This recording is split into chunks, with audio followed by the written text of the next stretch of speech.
Hey gang, Michael Lush here, losing my eyesight, so I'm wearing glasses today so I can actually read my phone now. Comes with aging, but thank you again for watching our channel.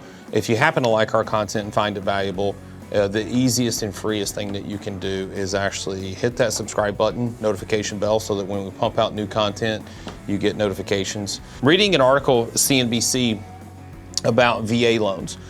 And again, I don't hate on all mortgage loans. There are lots of times, actually more often than not, that mortgage loans actually make more sense than what we're talking about.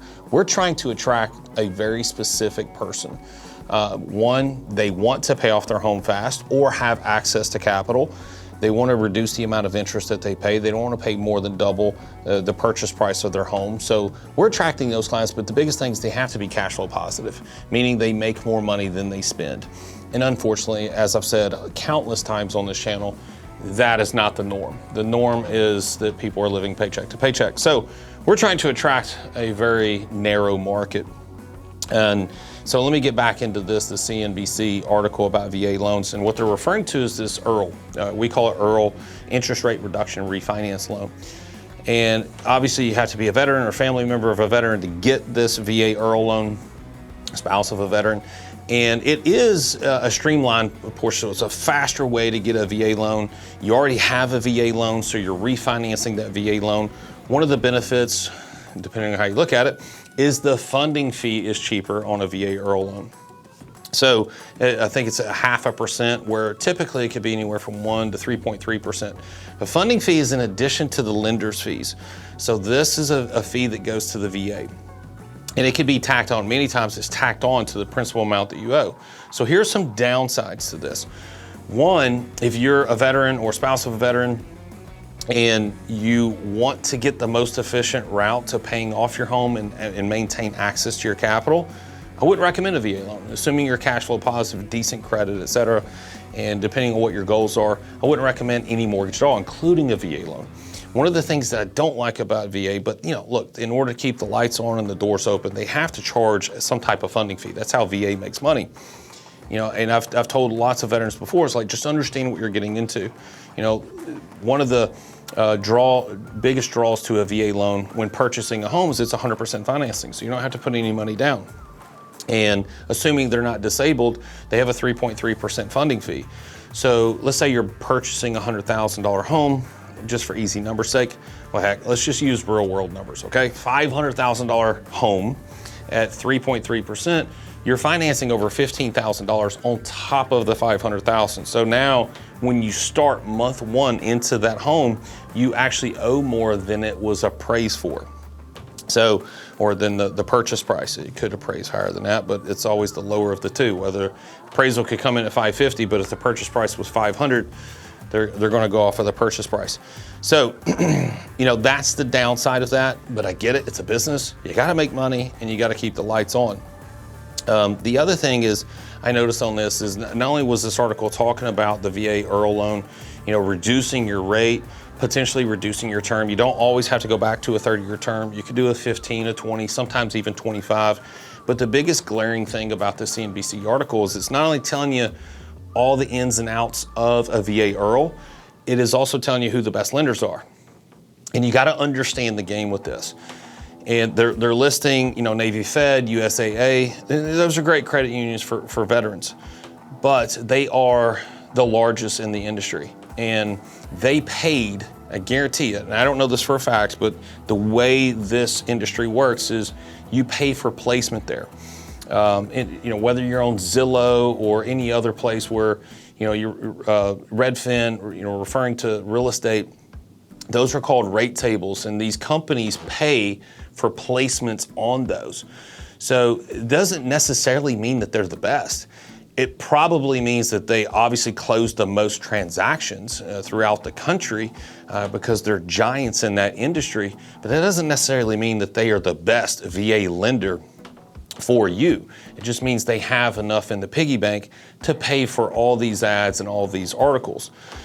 I'll give you an example. Right here in Tennessee, Nashville, Tennessee, anybody that's a veteran that doesn't want to entertain my strategy, I recommend them to Alex Jimenez. He is a mortgage lender, and he only does, and I don't say only, I mean, he's willing to do some other mortgages as well, but what he's trying to attract and who he's trying to serve is veterans. So he knows it in and out. So yeah, does he have the piggy bank that USAA and Navy Fed have? No. So is he going to be placing an article in there? So it's a little bit misleading. You just got to understand the game and how it's played, that these giants are able to afford articles throughout the web, whether you're getting on Zillow and whatnot. Take it with a grain of salt. I'm not saying that they're bad. I'm just saying it's a little bit misleading to say that they are the best lenders for a VA IRRRL loan, because your local lender may actually be far superior than calling some giant, getting in some type of call center, and you've got this loan officer that's on a salary versus commission, and they're doing a couple transactions a month versus somebody who is commission based. They only get paid when it closes and you're happy and it funds. I like that incentive better. So yeah, just take it with a grain of salt. But again, VA loans, if you're the right fit for what we do, I still wouldn't recommend them. Now, I could see a scenario where, hey, I'm a veteran, I want to purchase a home. Currently, I don't have any money to put down. Yeah, get a VA loan. It's 100% financing. Just keep in mind, if you're not disabled, you're going to have a funding fee that goes on top of that loan. So you're going to be underwater for several months, if not several years, in that home. But if you were to pay aggressively on that mortgage, or the appreciation of the home goes up, you get to 5-10% equity in that home, use the VA loan to take down the property, get in the home, and then have a strategy in a year, 2 years to maybe flip that VA loan to a more strategic and a more efficient debt tool to not only pay the home off, if that's what you choose to do, but also have access to capital, have liquidity, so that if you're a veteran and you're a homeowner, you're like, you know what, every now and then I want to tap into my equity without paying anybody anything. That's one of the benefits of a home equity line of credit. You get this limit, and let's say a year, 2 years, 3 years, whatever the time frame is. Hey, I need 20 grand. I want to invest in a business, or I want a down payment for a rental property, or I want to buy some insurance for myself or my family, or whatever the reason is. Nobody's telling you yes or no you can. You already got the approval at the point of closing. So access that capital, put it into play. And when you do, you're not refinancing, you're not paying the lender's closing costs and title insurance and all this stuff. You maintain liquidity and free access to it. Just understand that when you do access it, now your balance goes up, so therefore you're going to be paying more interest. But the appropriate way to do it is, if you're going to access that capital outside of emergencies, access the capital to specifically acquire cash flow assets. So if you, in the example of buying a rental property, you access 20 grand to put down on a rental property, well, you're not going to rent the property out for less than what the payment is, right? Hopefully you're not even going to rent it out for what the payment is. You're going to rent it out above and beyond what your carrying costs are. Maintenance, homeowners insurance, property taxes. So let's say, now you've taken down that property and you're cash flowing an extra $500 a month on top of your already existing income. Well, now your income was elevated. So although you tapped into the home equity line of credit to acquire that asset, now you've got higher income that drives the balance down even faster, which then reopens even more capital. So hope you guys enjoyed this. Y'all take care. God bless.